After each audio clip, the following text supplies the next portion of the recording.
رب اشرح لي صدري ويسر لي أمري واحلل عقدة من لساني يفقه قولي. أما بعد فإن خير الحديث كتاب الله وخير الهدي هدي محمد صلى الله عليه وسلم وشر الأمور محدثاتها وكل محدثة بدعة وكل بدعة ضلالة الضلالة في النار. فأعوذ بالله من الشيطان الرجيم. يا أيها الذين آمنوا اتقوا الله حق تقاته ولا تموتن إلا وأنتم مسلمون. بسم الله الرحمن الرحيم. يا أيها الناس اتقوا ربكم الذي خلقكم من نفس واحدة وخلق منها زوجها وبث منهما رجالا كثيرا ونساء واتقوا الله الذي تساءلون به والأرحام إن الله كان عليكم رقيبا. يا أيها الذين آمنوا اتقوا الله وقولوا قولا سديدا يصلح لكم أعمالكم ويغفر لكم ذنوبكم ومن يطع الله ورسوله فقد فاز فوزا عظيما. اللہ تعالیٰ کی بے پایہ حمد و ثنا، اس کی تعریف، اس کی تحمید، اس کی تقدیس، اس کی وحدانیت کا اقرار اور اس کی نعمتوں کا اظہار. درود و سلام ہو رحمت عالم نبی مکرم رسول معظم شاہ امم محمد الرسول اللہ صلی اللہ علیہ وسلم کی ذات پر، اور اللہ کی رحمت نازل ہو صحابہ کرام پر، تابعین پر، ائمہ دین، فقہاء کرام، مجاہدین اسلام اور اولیاء اعظام پر. دل کے حوالے سے پچھلے جمعے بات ہوئی تھی. تو دل یہ انسان کی زندگی کا، انسان کے جسم کا ایک اہم ترین عنصر ہے. پورے جسم پر اسی کا کنٹرول ہے. اگر دل میں تقوی ہے تو پھر جسم کے ہر عضو میں تقوی ہوگا. بالوں میں تقوی ہوگا، نگاہ میں تقوی ہوگا، قدموں میں تقوی ہوگا، ہاتھوں میں، کانوں میں، یعنی ایک ایک عضو میں تقوی وہ ہوگا اگر دل میں تقوی موجود ہوگا. کیونکہ سپلائی خون کی ایک ایک عضو تک وہ دل سے جاتی، دل ہی اس کو بھیجتا ہے آگے. تو اگر دل ہی تقوی سے خالی ہوگا تو مجھے بتائیے کہ دیگر اعضاء تک کیسے وہ تقوی پہنچے گا. تو اس وجہ سے تمام عبادات کا اصل جو مقصود ہے، میں تفصیلی دلائل نہیں دیتا، بڑے اس میں ایک علیحدہ موضوع نکل آئے گا کہ ہر عبادت سے مطلوب جو ہے وہ تقوی ہے. جیسے رمضان گزرا، وہ تو آپ جانتے ہیں اللہ نے فرمایا کہ تم پہ روزے اس لیے فرض کیے گئے تاکہ تم متقی بن جاؤ. تو ہر ایک عبادت سے جو مطلوب ہے وہ تقوی ہے، اور تقوی کا جو محل ہے وہ دل ہے. تو دل کو کیسے پاک صاف ہونا چاہیے، کیسے شفاف ہونا چاہیے، اس پہ ہمیں ضرور غور کرنے کی ضرورت ہے. جو پچھلے جمعے میں نے جمعہ پڑھایا تھا، اس میں یہ بات عرض کی تھی کہ دل کی بیماریاں پہچاننے کے لیے کچھ علامات ہیں. اگر انسان دنیا ہی کو ترجیح دیتا ہے تو سمجھ لیں اس کا دل بیمار. اگر آنکھوں سے آنسو نہیں بہتے اللہ کے خوف اور ڈر سے، اس کی محبت سے، تو پھر سمجھ لیں دل بیمار ہے. اگر اللہ کے ذکر پہ انسان کا دل نہیں کرتا تو پھر سمجھ لیں دل بیمار. اگر اللہ سے ملاقات کی خواہش دل میں نہیں بیٹھتی نہیں پیدا ہوتی تو سمجھ لیں دل بیمار. تو وہ اللہ اور خالق اور مالک جو پوری کائنات کا اکیلا متصرف ہے، وہ کیسے پسند کرے گا کہ ایک بندہ اسے ملنا ہی نہیں چاہتا تو وہ کیسے ملے گا؟ وہ تو بہت بے نیاز ہے. فإن اللہ غنی عن العالمین، پورے جہانوں سے اللہ تعالیٰ بے نیاز ہے. تو ہمیں اپنے دل کو اللہ کی محبت کے لیے خالی کرنا چاہیے. ہم نے اس کو بہت بھر لیا، ہم نے مختلف چیزوں سے اس کو بھر لیا. آپ جانتے کہ ایک چیز کی ایک کیپیسٹی ہوتی، اگر اس کے اوپر زیادہ بوجھ ڈالیں گے تو وہ پھر کئی چیزوں کو نکالتا چلا جائے گا. اور نبی کریم صلی اللہ علیہ وسلم نے جو دل کی مثالیں دی ہیں، اس میں سے ایک منافق کا دل ہے جس دور سے ہم گزر رہے ہیں. اس میں نبی کریم صلی اللہ علیہ وسلم نے فرمایا کہ تورد الفتن علی القلوب کالحصیر عودا عودا، کہ فتنے دلوں پہ پیش کیے جائیں گے. یعنی ایک فتنہ ہوتا ہے وہ نگاہوں تک رہتا ہے، ایک فتنہ ہوتا ہے وہ جسم تک رہتا ہے، مال سے فتنہ ہوتا ہے، اولاد سے، یعنی دیگر جو فتنے ہیں وہ ہوتے ہیں. ایک فتنہ ہوتا ہے وہ بالکل انسان کے مرکز دل میں جا کے آتا ہے، اور وہ فتنے اس قدر زیادہ ہیں کہ نبی کریم صلی اللہ علیہ وسلم نے فرمایا جیسے چٹائی کا ایک تانا بانا ہوتا ہے تو وہ ان کو مل کے بنتی ہے، اگر وہ کھل جائے تو آپ دیکھتے ہیں چٹائی کیسے کھلتی چلی جاتی ہے. تو بالکل اسی طرح فتنے اس قدر تعداد کے اندر دل پر پیش کیے جائیں. تو پھر نبی کریم صلی اللہ علیہ وسلم نے فرمایا فَأَيُّ قَلْبٍ أُشْرِبَهَا، کہ جو بھی دل ان فتنوں کو پلا دیا گیا. کیا مطلب؟ کہ اس نے اپنے دل کو ان فتنوں سے بھر لیا، ان فتنوں سے اس نے بالکل اپنے دل کو پورا کر لیا. اب نہ اللہ کی محبت اس میں سما سکتی ہے، نہ اللہ کے رسول کی، نہ اللہ کے محبوب بندوں کی. وہ صرف یہ چاہے گا کہ اس کی خواہش کیسے پوری ہوتی ہے. پھر نبی کریم صلی اللہ علیہ وسلم نے فرمایا وہ دل ایسے ہو جاتا ہے کالکوز مجخیا، وہ دل ایسے ہوتا ہے جیسے ایک لوٹا ہو اور وہ بھی جھکا ہوا لوٹا. یہ بڑی ایک شاندار مثال ہے جس میں ہم سمجھ سکتے ہیں کہ دل میں ہمارے دل میں اللہ کا ایمان، اس کا توکل، اس کی محبت کیوں نہیں جاگزی ہوتی؟ ہمارے دل ٹیڑھے. یہ تو کوئی اس بارے میں ریسرچر کوئی تحقیق کرے کہ دل کیا لوگوں کے اندر بالکل سیدھے ہوتے ہیں یا کچھ ٹیڑھے، یا اس سے بڑھ کر اور کئی دل کو الٹا بھی نبی کریم صلی اللہ علیہ وسلم نے بتایا. اب یہ کوئی ڈاکٹر، کوئی سرجن کوئی بتا سکتا ہے کہ دل کی کیفیت یا کیا ہوتی ہے، یا اس پہ مزید ریسرچ کی جا سکتی ہے. لیکن جو نبی کریم صلی اللہ علیہ وسلم نے فرمایا کہ وہ دل ایسے ہو جاتا ہے جیسے ایک لوٹا ہو اور وہ بھی جھکا ہوا ہے ایک طرف. تو اس میں کیا ہوتا ہے؟ کوئی چیز سما نہیں سکتی. آپ ایک برتن کو اگر ٹیڑھا کر کے ٹوٹی کے نیچے رکھ دیں گے تو جتنا پانی اس میں آتا رہے گا اتنا ہی نکلتا رہے گا، تو اس میں کوئی چیز سمائے گی نہیں. یہ بالکل ایسے دلوں کی مثال ہے جو اپنے دل کو ٹیڑھا کر لیتے ہیں تو ان پہ پھر کوئی بھی چیز اثر انداز نہیں ہوتی. نبی کریم صلی اللہ علیہ وسلم نے فرمایا کوئی بھی برائی ان کو اس کا کوئی علم، کوئی ادراک، کوئی احساس نہیں ہوتا، کوئی بھی اچھائی اچھی نہیں لگتی.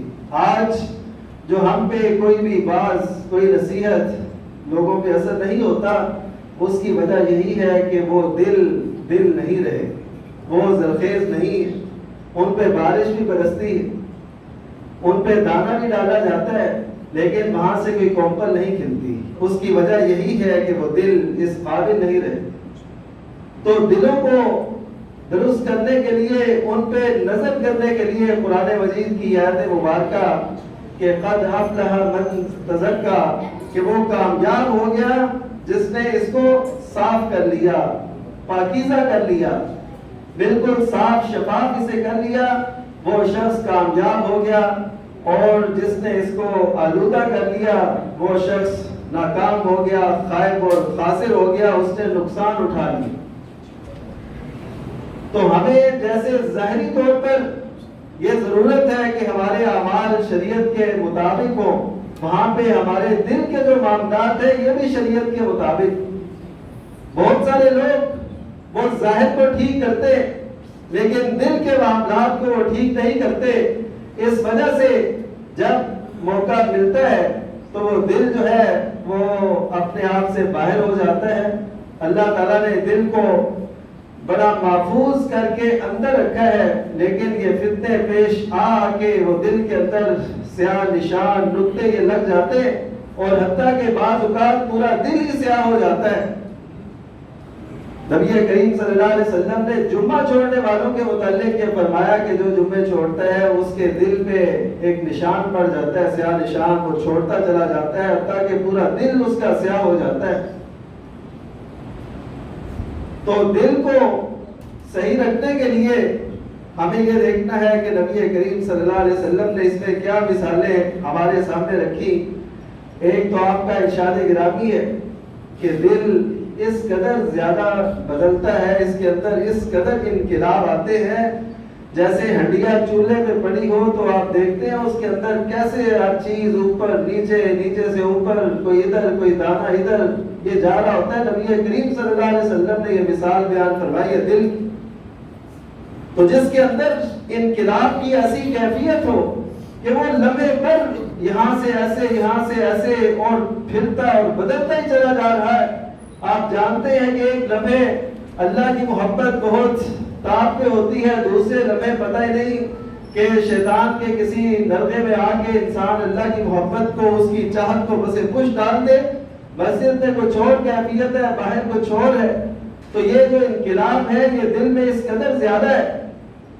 تو جو اس قدر زیادہ بدلنے والی چیز ہو اس پہ نظر بھی پھر اسی طریقے سے رکھنی چاہیے، کیونکہ یہ ہمارا جسم کا صدر ہے. نبی کریم صلی اللہ علیہ وسلم نے فرمایا کہ اذا صلح صلح الجسد کلہ، جب یہ درست ہوتا ہے تو سارا جسم درست ہو جاتا ہے، اور جب اس میں بگاڑ آتا ہے تو سارا جسم بگاڑ کا شکار ہو جاتا ہے. اور پھر آپ نے فرمایا کہ الا وہی القلب، وہ جو تمہیں اس جو مشکل سے گزارتا ہے یا تمہارے اوپر جو تبدیلی آتی ہے یہ دل کی وجہ سے ہے. تو دل پہ تمہاری نگاہ ضرور ہونی چاہیے. جسے اقبال نے بھی کہا کہ زبان سے کہہ بھی دیا لا الہ تو کیا حاصل، دل و نگاہ مسلمان نہیں تو کچھ بھی نہیں. اور حقیقت یہی ہے کہ صرف زبان سے نہیں، دل سے جب تک یہ اقرار نہ ہو لا الہ الا اللہ کا اور دل سے یقین نہ ہو تو پھر بات نہیں بنتی. تو اسی طرح نبی کریم صلی اللہ علیہ وسلم نے ایک اور حدیث میں یہ بیان فرمایا کہ جو ضعیف لوگ ہیں ان کے دل جوانوں کی طرح رہتے ہیں دو چیزوں میں.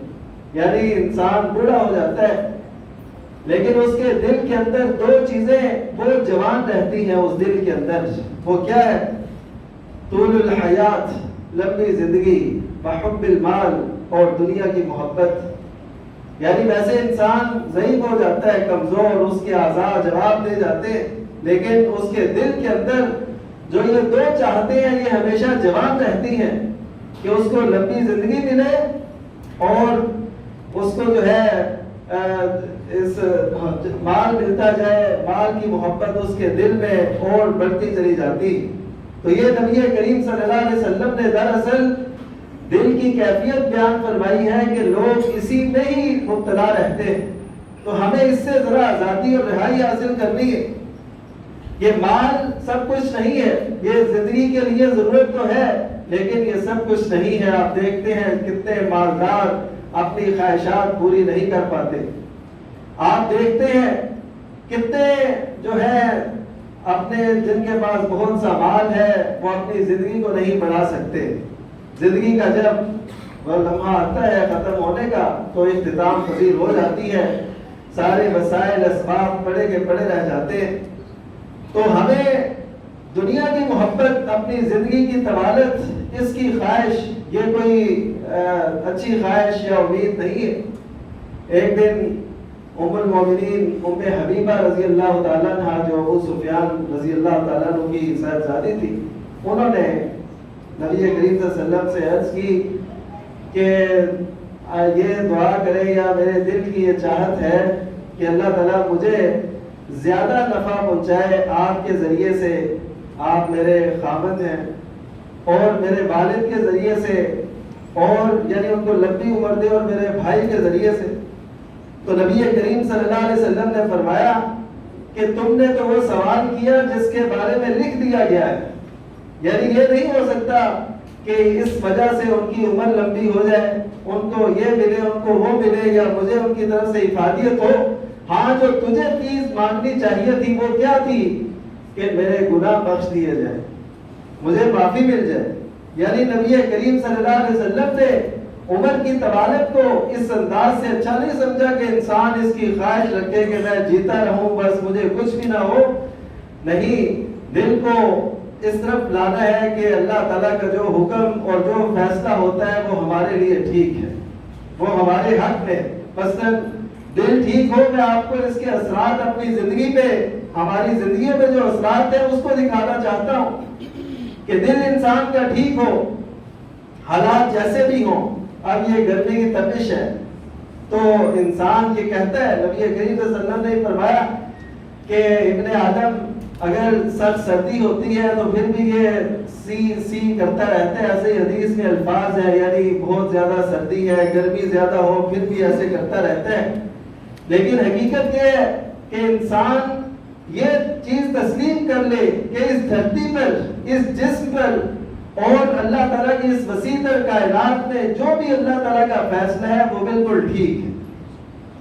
اگر یہ گرمی کی شدت ہے تو اس میں بھی اللہ تعالیٰ نے بہت سے فوائد رکھے ہیں ہمارے جسم سے متعلق۔ یہ ہماری فصلیں جو پکتی ہیں، جو یہ پھل وغیرہ، اور پھر یہ جو بخارات بن کے سارا سال بارشیں مختلف علاقوں میں برستی رہتی ہیں، اور پھر ان سے ندی نالے بہتے ہیں، یہ سب کچھ انہی گرمیوں کی وجہ سے اور اس گرمی کی شدت کی وجہ سے، یہ سب کچھ اللہ تعالیٰ کا ایک نظام ہے جو اللہ تعالیٰ نے بنایا ہے۔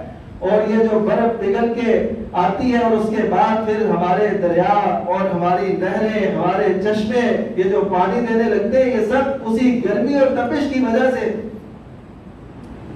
تو جب دل ٹھیک ہوتا ہے تو انسان اللہ تعالیٰ کی ایک حکمت میں سے اپنے فوائد تلاش کرتا ہے، اور جب دل ٹھیک نہیں ہوتا تو پھر انسان کہتا ہے یہ کیا اتنی گرمی، یہ کیا اللہ تعالیٰ کے ایک ایک حکم پر، اس کے فیصلے پر، اس کے انتظام پہ نکتہ چینی کرنے پر آ جاتا ہے۔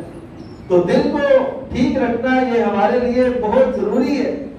نبی کریم صلی اللہ علیہ وسلم نے یہ بھی فرمایا، دل 4 قسم کی آپ نے قسمیں بیان فرمائی کہ ایک دل اجرد ہوتا ہے، وہ مومن کا دل ہے۔ آپ نے فرمایا کہ وہ ایسے جیسے سراج یعنی سورج ہو، ایک چراغ ہو روشن، اور وہ اپنی روشنی اور تابانی کو بکھیر رہا ہو، مومن کا دل ایسے ہوتا ہے۔ اللہ اکبر، یہ دل کی ایسی مثال ہے، یقین کیجئے ہم اگر اپنے گریبان میں اپنے جھانکتے ہیں تو ہمیں ایسی کوئی روشنی خود نظر نہیں آتی، ہم نے دوسروں کو کیا دکھانی۔ یعنی آپ اندازہ کیجئے، نبی کریم صلی اللہ علیہ وسلم فرماتے ہیں کہ مومن کا دل قلب اجرد، کہ جس پہ کوئی بھی فتنہ اثر انداز نہیں ہوتا، اور کوئی بھی حالت اس کو بدل نہیں سکتی، وہ ہمیشہ، وہ رات ہو، وہ دن ہو، وہ خلوت ہو، وہ جنت ہو، وہ گرمی ہو، وہ سردی ہو، جیسا بھی موسم، جیسے بھی حالات ہیں، وہ اپنی روشنی بکھیرتا چلا جاتا ہے۔ وہ دل ایسے نور کی طرح ایک روشن دل ہوتا ہے جسے سفید دل بھی کہتے ہیں۔ تو اس کے بعد قلب اغلف ہے، وہ نبی کریم صلی اللہ علیہ وسلم نے فرمایا منافق کا دل ہے، یعنی اس پہ پردہ چڑھا ہوا ہے۔ اس کے بعد نبی کریم صلی اللہ علیہ وسلم نے فرمایا کہ وہ کافر کا دل، جس پہ پردہ چڑھا ہے وہ کافر کا دل۔ اور اس کے بعد ایک قلب معکوس ہے جو الٹا دل، وہ ہے منافق کا دل۔ اور اس کے بعد نبی کریم صلی اللہ علیہ وسلم نے ایک اور دل کی مثال بیان فرمائی، اسے کہتے ہیں القلب المصفى۔ یہ وہ دل ہوتا ہے جس میں ایمان اور نفاق دونوں بسیرا کیے رکھتے ہیں۔ یہ دراصل ہمارے دلوں کی بات ہے۔ اللہ کا شکر ہے کہ اللہ نے ہمیں کفر سے نجات دی، اس سے محفوظ رکھا ہے۔ اللہ کا شکر ہے کہ ہمیں وہ اعتقادی نفاق نہیں ہے جو نبی کریم صلی اللہ علیہ وسلم کے عہد میں منافقین تھے، یا بعد کے دور میں ایسے منافقین جو اپنے دل کے اندر کفر اور زبانوں سے ایمان کا اظہار کرتے ہیں۔ اللہ کا شکر ہے کہ اللہ نے ہمیں اس سے بھی محفوظ رکھا، ہمارے دل کے اندر ایمان موجود۔ لیکن جو کیفیت ہے وہ کیا ہے کہ نبی کریم صلی اللہ علیہ وسلم کے ارشاد کے مطابق ایمان اور نفاق یہ دونوں ہمارے دل کے اندر کسی نہ کسی صورت موجود ہوتے ہیں۔ کبھی ایمان غالب آ جاتا ہے، کبھی نفاق غالب آ جاتا ہے۔ نفاق کیا ہے؟ دنیا کی چاہتے اور اس کے پیچھے لگے رہنا اور دین کی کو اہمیت نہ دینا۔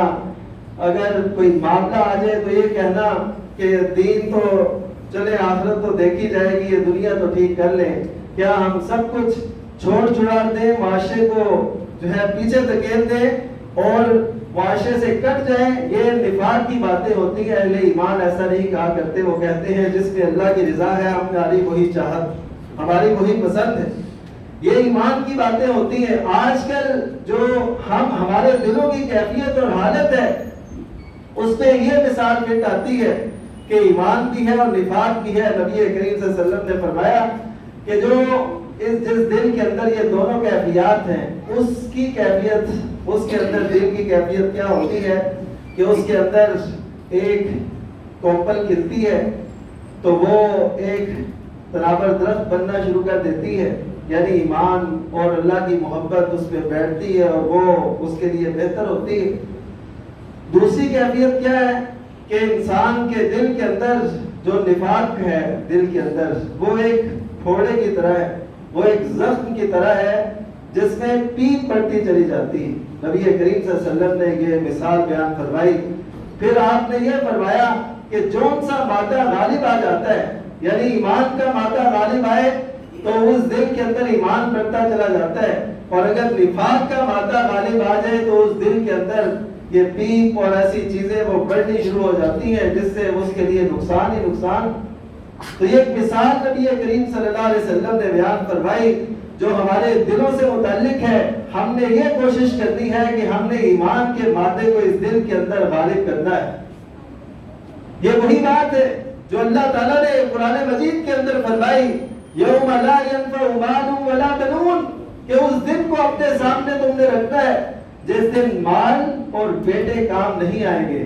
آج یہی دو چیزیں کام آتی ہیں، یا اولاد کام آتی ہے یا مال کام آتا ہے، لیکن اس دن یہ دونوں چیزوں کی اللہ تعالیٰ نے نفی کر دی، اور ساتھ ہی جس کو اللہ تعالیٰ نے فائدہ مند قرار دیا اس کا بھی ذکر کر دیا، الا من اتى الله بقلب سلیم، ہاں وہ شخص جو قلب سلیم لے کے آئے گا اس کے لیے فائدے ہی فائدے ہیں، اس کے لیے اللہ کی رحمت اور فضل ہی فضل۔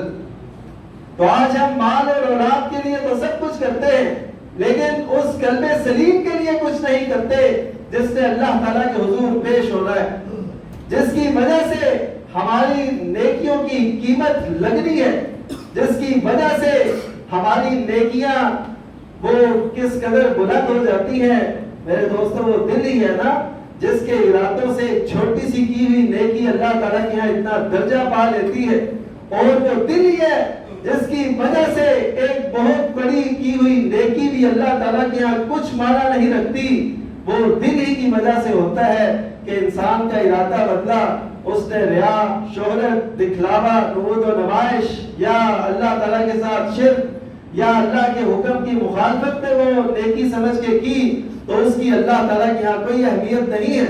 تو اس وجہ سے جو دل ہے اس پہ نظر رکھنا، اور اس دل کو وہ اقبال کی زبان میں ایسے زندہ رکھنا جس کے متعلق اس نے کہا کہ دل مردہ دل نہیں ہے اسے زندہ کر دوبارہ، کہ قوموں کے مرض کہن کا یہی ہے چارہ، اور حقیقت یہی ہے کہ ہمارے دل کے اندر اللہ کی محبت اور اس کے حبیب صلی اللہ علیہ وسلم کی محبت آ جائے تو یقین کیجئے ہمارے دل ایسے صاف شفاف شیشے کی طرح ہو جائے، اور ان سے نور اور روشنیاں نکلیں اور اس معاشرے کے اندر بکھریں، اور اس سے ہمارے اندر کی باہر کی اصلاح ہوتی چلی جائے۔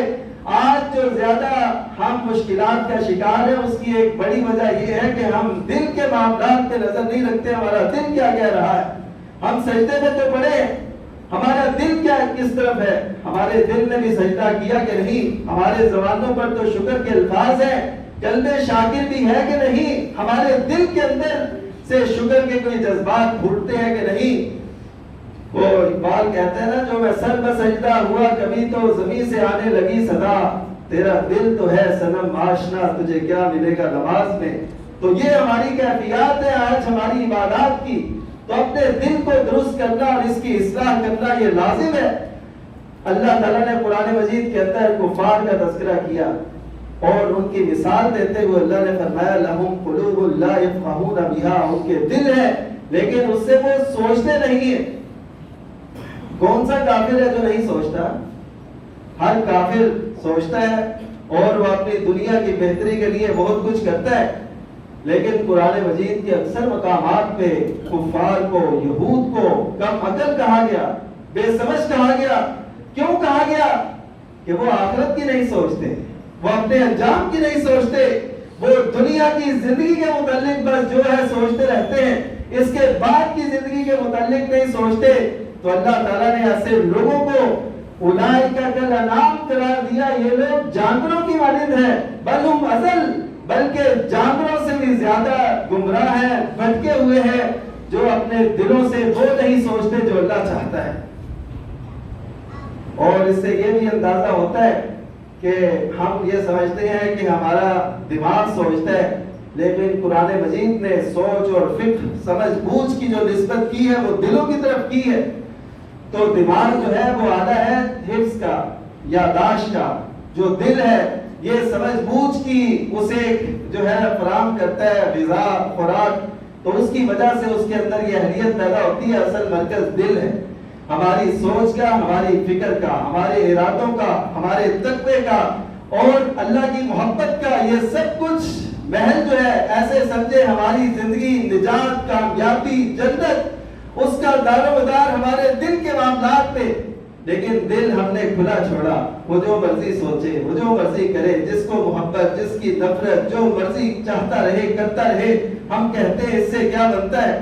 میرے دوستو، یہ دل کے معاملات کو درست رکھنا یہ بہت ہی ضروری معاملہ ہے۔ تو آج اس جمعے میں آپ سے عرض کروں گا کہ جو اللہ تعالیٰ نے فرمایا کہ قد افلح من تزکا، کہ وہ کامیاب ہو گیا جس نے اپنے دل کی صفائی کر لی، اندر سے صاف ہو گیا، اپنے من کی صفائی اس نے کر لی، وہ کامیاب ہو گیا۔ تو ہم نے یہ کوشش کرنی ہے اپنے دلوں پہ ذرا نظر ڈالیں، دوڑائیں، دیکھیں، ان کا جائزہ لیں کہ وہ سیاہ ہیں، وہ سفید ہیں، وہ روشن ہیں، وہ ظلمت کریں، اس کے اندر اللہ کی محبت ہے یا اللہ کے دشمنوں کی محبت ہے۔ تو اس طرح ہمارے معاملات زندگی کے ٹھیک ہونا شروع ہو جائیں گے۔ اللہ تعالی ہم سب کو اپنے دلوں کی حفاظت کرنے کی توفیق نصیب فرمائے۔ وآخر دعوانا الحمدللہ رب العالمین۔ رب اشرح لي صدري ويسر لي أمري واحلل عقدة من لساني يفقه قولي